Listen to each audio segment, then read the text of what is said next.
Hello দর্শকবৃন্দ, আপনারা দেখতে পাচ্ছেন আমাদের কিশোরগঞ্জ তারাই পঙ্কচুয়া গ্রামে মেন রাস্তায় পানি উঠে গেছে।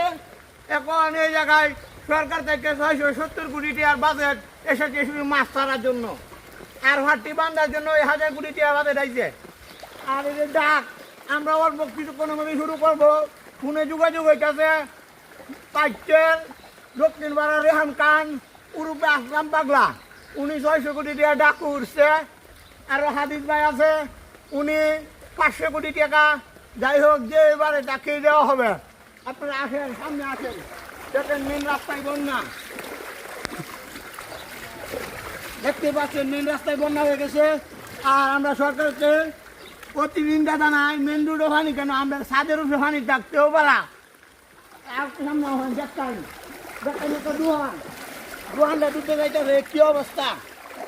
আর এবার তো ভারতের পানি হয়েছে না, ভারতের পানি না হওয়ার সত্ত্বেও বন্যা, একটা বন্যা কেন দোহান দুটো যাইতেছে। দেখছেন এনারা গরিব লোক দোকানদারি রেখা দোকান দুটো যাইতেছে, কাস্টমার করতে আইব, কাস্টমার কি হাতরাই আইব, হাতরা আইব কাস্টমার দেখাই। কারণ এই সরকার থেকে যেন তাড়াতাড়ি কোনো পদক্ষেপ নেওয়া হয়, এই জন্য আমরা সরকারের কাছে বিনীতভাবে অনুরোধ জানাই। কথা কই ঠিক কিনা? এই দেখেন একজনের কাছে হাতরায় দেখেন ভাতটার সব দুধে যাইতেছে।